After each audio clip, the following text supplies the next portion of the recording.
एक साहब ने मुझसे कहा कि भाई हम 50 साल की एज में आ गए और हमारी कुंडली में राजयोग बन रहा है, भद्र योग, मगर हमें उसका फल नहीं मिला। तो मैंने उनसे ये कहा कि भाई राजयोग फलित जब ही होता है जब उसकी दशा और अंतर्दशा आती है।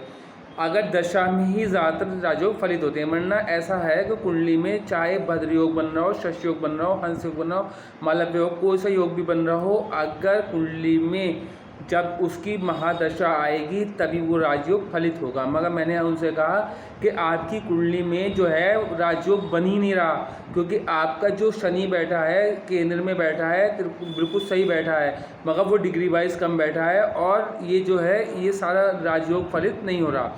फिर मैंने उनसे ये कहा अगर मान लो यहाँ पर बुध बैठा होता केंद्र में तो आपका फिर भी फलित नहीं होता, क्योंकि केतु की दृष्टि पड़ रही होती तो फलित नहीं होगा। इस तरीके से कुछ ये सूत्र हैं ज्योतिषी के, तो इसे बहुत ज़्यादा ध्यान रखना ज़रूरी है। देखिए राजयोग फलित जब ही होता है जब राजयोग की दशा आती है, महादशा। देखिए वरना 50 साल की उम्र आ जाए, 60 साल की उम्र आ जाए, मान लिए हंस योग बन रहा है और उसके 60 साल की उम्र निकल गई और जब हंस योग बना तो उसकी गुरु की दशा शुरू हुई तो उसका वो हंस योग उजागर हुआ, तब वो 60 से और 76 वर्ष की उम्र तक उसको राजयोग प्राप्त होगा। तो ये नहीं सोचना चाहिए कि बचपन से, हाँ किसी जातक की कुंडली में मान लो भद्र योग बन रहा है और उसकी महादशा बुध की पहले ही आ गई शुरू में ही, तो उसके बचपने से राजयोग स्टार्ट हो गया। मान लो उसके पिता जो होंगे बहुत बड़े पैसे वाले होंगे, बहुत बड़ा उनके पास सरमाया होगा, बहुत ज़्यादा प्रसिद्ध होंगे। अब मान लो किसी के जो है वो 20 साल के बाद जो दशा शुरू हुई, 19 साल की शनि शश योग बना रहा था, तो जब उसकी दशा प्रारंभ हुई तो वो 20 साल के बाद उसका राजयोग शुरू हुआ। मान लो किसी की 30 साल के बाद जो है वो एग्जाम्पल के तौर पे मंगल की दशा शुरू हुई 8 साल की, तो रोचक योग बना, तो वो मंगल की दशा 30 साल के बाद 30 से 38 साल की उम्र तक मंगल की दशा का वो फल मिलेगा। तो राजयोग तभी फलित होता है जब महादशा आती है, इसीलिए बहुत ज़्यादा ज़रूरी है इन चीज़ों पे विचार करना। हर आदमी इस चीज़ को नहीं देखता। और फिर उसके बाद आपको एक चीज़ और ध्यान रखनी ज़रूरी है, अगर कुंडली में केंद्र में ऑन साइन में बुध बैठा है तो समझ लो भद्र योग बन गया। मगर अगर भद्र योग में बुध जो है बाल्य अवस्था में बैठा हो, 0 से 5 डिग्री का बैठा हो, तो वो भद्र योग नहीं माना जाएगा। उससे भद्र योग का कोई संकेत मतलब वो काम नहीं करेगा। मान लो केतु की दृष्टि बुध पे पड़ जाए तो भद्र योग समाप्त हो जाएगा। मान लो किसी की भी कुंडली में चंद्रमा वीक हो, नीच हो, पीड़ित हो, तो योगों का फल बिल्कुल ज़ीरो हो जाता है। कोई सा भी राजयोग बन रहा हो, अगर दृष्टि से विच्छेदक हो रहा है, विच्छेद कर रहा है, तो फिर वो जातक का भद्र योग या शश योग या मालव्य योग या हंस योग नहीं बनेगा। आप कितने ही प्रयास करते रहना कि भाई हमारी कुंडली में जो भद्र योग भी बन रहा है, शश योग भी बन रहा है, किसी के हंस योग बन रहा है, किसी के मालव्य योग बन रहा है, मगर फलित जब ही होगा जब पहले उसकी देख लेंगे। अगर बुध से बन रहा है तो केतु की कहीं से दृष्टि तो नहीं पड़ रही, अगर केतु की दृष्टि पड़ रही है तो भद्र योग फलित नहीं होगा। और अगर मान लो बुध जो है वो अपने ऑन साइन में बैठा है मगर 0 से 5 डिग्री का बैठा है, ऊपर जाके फिर वृद्ध अवस्था में बैठा है, तो भी भद्र योग फलित नहीं होगा। 50% ही 25% ही उसका फल मिलेगा। मान लो अगर वो 200 करोड़ का मालिक होता तो उसको मानना चाहिए वो 50 करोड़ का मालिक रह जाएगा। एग्जाम्पल मैंने ये दिया। अब मान लो किसी के मालव्य योग बन रहा है और शुक्र की दशा उसकी सबसे एंड में आ रही है, तो उसे मालव्य मतलब मान लीजिए 70 साल की उम्र तक उसको शुक्र की दशा नहीं आई, आखिर के 90 वर्ष तक के लिए 20 साल की शुक्र की दशा जो है वो 70 साल के बाद शुरू हुई और उसका जीवन था 69 साल का और वो उसका देहांत हो गया, तो उसे जीवन में शुक्र की दशा का जब तक नहीं आने की तो उसका फल नहीं मिलने का, उसका राजयोग नहीं होने का। हाँ भाई इतना ज़रूर होगा जब उसकी अंतर्दशा आएगी तो थोड़ा थोड़ा फल मिलता रहेगा। जो मालव्य योग में उसके बाद लग्जरी चीज़ें होती, उसके बाद लग्जरी मकान होते, उसका जो है अपना बहुत बड़ा फार्म हाउस होता या और एक्सवाइजेड भूमिपति होता, तो वो नहीं होगा चाहे कुंडली में आपका कितना ही बड़ा राजयोग बन रहा हो। ये आपको कोई ज्योतिष फिलहाल नहीं बताएगा, क्योंकि कोई नहीं चाहेगा कि आप अपने आप ज्योतिषी करना सीख जाएं। अब देखिए मान लीजिए किसी कुंडली में हंस योग बन रहा है और अगर मान लीजिए कहीं से उस पर शनि की दृष्टि पड़ रही है तो हंस योग अपना फल कम कर देगा, हंस योग का फल कम हो जाएगा। इसी तरीके से राजयोग तभी फलित होगा, पहले उसको आप देख लें कहीं से कोई दृष्टि तो खराब नहीं पड़ रही। फिर दूसरी चीज़ और देख लें, D9 और D10 चार्ट में जाके कहीं आपका यहाँ पर उच्च का ग्रह, ऑन साइन का ग्रह वहाँ जाके D9 में या D10 में जाके नीच तो नहीं हो रहा या फिर पीड़ित तो नहीं हो रहा। तो अगर यहाँ पर कुंडली में बन रहा हो D9 D10 में जाके वो नीचे अवस्था में आ जाए तो भी इसका राजयोग फलित नहीं होगा। हाँ, अगर कुंडली में कहीं केंद्रम योग बन रहा हो तो भी आपका ये राजयोग फलित नहीं होगा, चाहे कोई सा भी कुंडली में राजयोग बन रहा हो।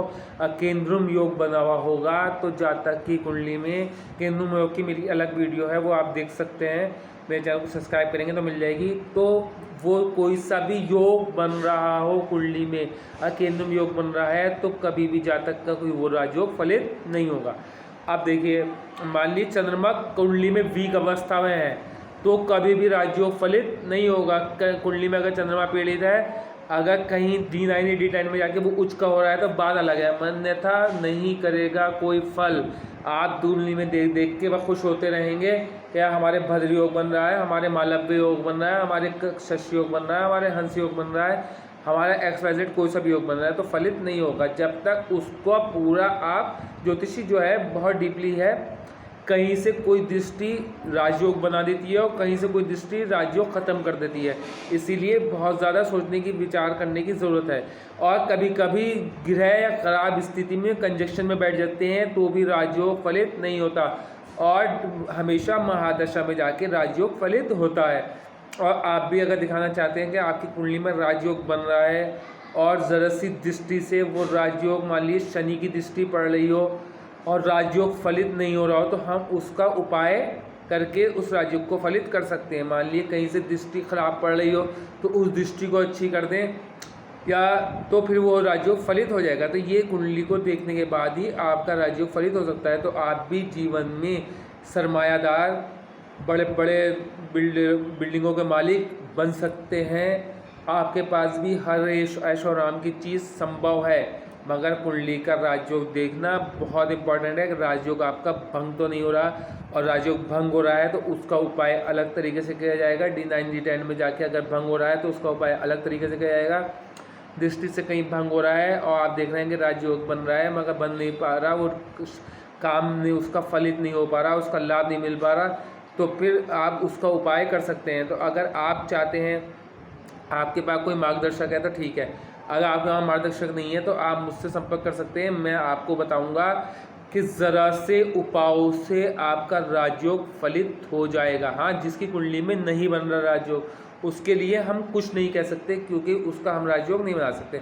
मगर अगर कुंडली में नहीं बन रहा हो सकता है D9 D10 में जाके बन रहा हो, आपको नहीं पता, हो सकता है नक्षत्र स्वामी से बन रहा हो, कहीं हो सकता कोई दृष्टि ऐसी पड़ रही हो जिससे राजयोग बन रहा हो, तो ये तभी संभव होगा जब हम कुंडली को देखेंगे तभी पता चलेगा।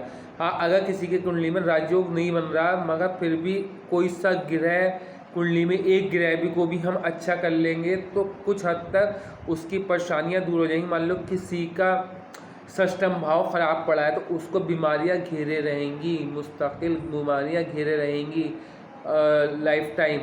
अगर षष्ठम भाव ख़राब है तो लाइफ टाइम वो बीमार रहेगा, कभी किसी चीज़ एक बीमारी ठीक होगी दूसरी बीमारी क्रिएट हो जाएगी। इसीलिए अब हम षष्ठम के भाव को अगर ठीक कर लें या षष्ठम के स्वामी को ठीक कर दें तो हो सकता है हमारी बीमारियां दूर हो जाएं। हो सकता है आपको जो दवाई न लग रही हो वो लगनी शुरू हो जाए।